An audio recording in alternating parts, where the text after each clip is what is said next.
അപ്പോൾ എല്ലാവർക്കും ഒരു പുതുവത്സരാശംസകൾ നേരുന്നു. എല്ലാവരും 2025 സുഖമായിരിക്കട്ടെ. എല്ലാവിധ ആശംസകളും 2025 നേരുന്നു. അപ്പോൾ പ്രീമിയർ ലീഗിലെ വിശേഷങ്ങളാണ്. പെട്ടെന്ന് നമ്മൾ പ്രീമിയർ ലീഗിലെ പോയിന്റ് ടേബിളിലേക്ക് നോക്കാം. 2024 അവസാനിക്കുന്നത്, 2025 അവസാനിച്ചു 2025 പോയിന്റ് ടേബിളിൻ്റെ അവസ്ഥ നമുക്ക് നോക്കാം. ഒന്നാം സ്ഥാനത്ത് 45 പോയിന്റോടുകൂടി ലിവർപൂളാണ് മുന്നേറി പോയിക്കൊണ്ടിരിക്കുന്നത്. രണ്ടാം സ്ഥാനത്ത് ആഴ്സണലാണ്. മൂന്നാം സ്ഥാനത്തായിരുന്നു ആഴ്സണൽ.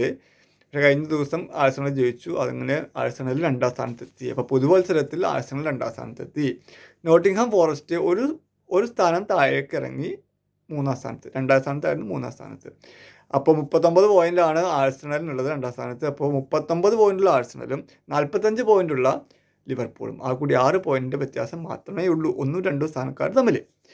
മൂന്നാം സ്ഥാനത്ത് ഓൾറെഡി നമ്മൾ പറഞ്ഞു നോട്ടിംഗ്ഹാം ഫോറസ്റ്റ്, 4ാം സ്ഥാനത്ത് ചെൽസി, 5ാം സ്ഥാനത്ത് ന്യൂകാസിൽ. അങ്ങനെയാണ്. കാരണം ന്യൂകാസിൽ കഴിഞ്ഞ കളിയിൽ മാഞ്ചസ്റ്റർ യുണൈറ്റഡിൻ്റെ കോട്ടയായ ഓൾഡ് ട്രാഫോർഡിൽ 2-0 അതൊന്ന് തോൽപ്പിച്ചത്. അപ്പോൾ അങ്ങനെ ന്യൂകാസിൽ 5ാം സ്ഥാനത്തേക്ക് കയറിയിട്ടുണ്ട്. അപ്പോൾ 1, 2, 3, 4, 5 അങ്ങനെയായി. ഇനിയിപ്പോൾ പ്രത്യേകിച്ച് എടുത്ത് പറയാനുള്ളത് യുണൈറ്റഡിൻ്റെ അവസ്ഥയാണ്. യുണൈറ്റഡ് ഇപ്പോൾ 14ാം സ്ഥാനത്താണ്. 19 കളികളിൽ നിന്ന് 22 പോയിൻ്റ് യുണൈറ്റഡിനുള്ളൂ. ഇപ്പോൾ യുണൈറ്റഡ് അങ്ങനെ 14ാം സ്ഥാനത്താണ് എന്ന് പറഞ്ഞാൽ ഒന്നും കൂടി കടുപ്പിച്ച് പറഞ്ഞു കഴിഞ്ഞാൽ റെലഗേഷൻ ഭീഷണി യുണൈറ്റഡിനുണ്ട്. ഒരു വല്ലാത്ത അവസ്ഥയാണ്. ഒരു ജയൻറ്റ് ക്ലബ്ബാണ് യുണൈറ്റഡ്. ഇങ്ങനത്തെ ഒരു പരിതാപകരമായ അവസ്ഥയിൽ നിൽക്കുമ്പോൾ അത് കാണുമ്പോൾ വല്ലാത്തൊരു വിഷമമുണ്ട്. കാരണം ഞാൻ സപ്പോർട്ട് ചെയ്യുന്ന ഒരു ക്ലബ്ബും കൂടിയാണ് യുണൈറ്റഡ്. അലക്സ് ഫെർഗ്യൂസൻ്റെ കാലത്തിന് ശേഷം യുണൈറ്റഡിനെ പ്രീമിയർ ലീഗിൽ കാര്യമായൊരു ഇമ്പാക്റ്റ് ഉണ്ടാക്കാൻ പറ്റിയിട്ടില്ല എന്നുള്ളത് നമുക്കെല്ലാവർക്കും അറിയാം. എന്നാൽ ഇങ്ങനത്തെ ഒരു പരിതാപകരമായ അവസ്ഥയിൽ കൂടി കടന്നു പോകേണ്ടി വരുന്നത്, അത് കാണുന്നത് ഒരു വിഷമകരമായ അവസ്ഥയാണ്. റെലഗേഷൻ ബാറ്റിൽ എങ്ങനെയെങ്കിലും ഒന്ന് കടന്ന് കിട്ടിക്കഴിഞ്ഞ് കഴിഞ്ഞാൽ രക്ഷപ്പെട്ടു.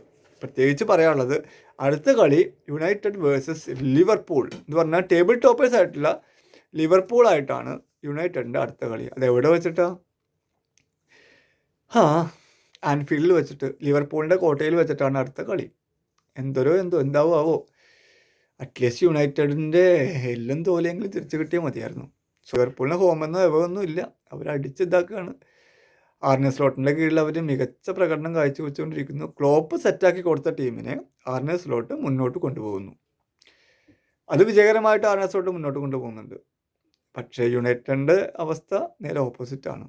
ടെൻഹാഗ് സെറ്റാക്കി കൊടുത്ത ടീമുമായിട്ട് അമോറിം കഷ്ടപ്പെട്ടുകൊണ്ടിരിക്കുന്നു എന്നാണ്. അപ്പോൾ ഈ സീസൺ എങ്ങനെയെങ്കിലും റെലഗേഷൻ ബാറ്റിൽ ഒന്ന് കഴിഞ്ഞ് രക്ഷപ്പെട്ട് നെക്സ്റ്റ് സീസണിൽ ശക്തി ആർജിച്ച് യുണൈറ്റഡ് പ്രീമിയർ ലീഗിൻ്റെ തലപ്പത്തേക്ക് വരുമെന്ന് പ്രതീക്ഷിക്കുന്നു. അല്ലാണ്ട് വേറെ വകുപ്പില്ല. അപ്പോൾ ന്യൂ ഇയറിലത്തെ 2025 ജനുവരി 1 പ്രീമിയർ ലീഗിൻ്റെ അവസ്ഥകൾ ഇങ്ങനെ. അപ്പോൾ ടോപ്പ് 1 ലിവർപൂൾ, ടോപ്പ് 2 2ാം സ്ഥാനം ആഴ്സണൽ, 3ാം സ്ഥാനം നോട്ടിംഗ്ഹാം ഫോറസ്റ്റ്, 4ാം സ്ഥാനം ചെൽസി, 5ാം സ്ഥാനം ന്യൂകാസിൽ.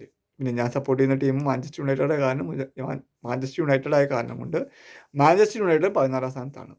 അപ്പോൾ ഇത്രയൊക്കെയുള്ള വിശേഷങ്ങൾ. അപ്പോൾ ഇനി അടുത്ത 5ാം തീയതിയാണ് യുണൈറ്റഡ് വേഴ്സസ് ലിവർപൂൾ. എല്ലാവരും ആകാംക്ഷയോടെ കാത്തിരിക്കുന്നതാണ്. അപ്പോൾ ഇനി അടുത്ത അപ്ഡേഷൻ അടുത്ത ആഴ്ച കഴിഞ്ഞിട്ട് എന്ന് വെച്ചാൽ ഞായറാഴ്ച വൈകുന്നേരത്തോടുകൂടി ഉണ്ടാവും. അപ്പോൾ ബൈ.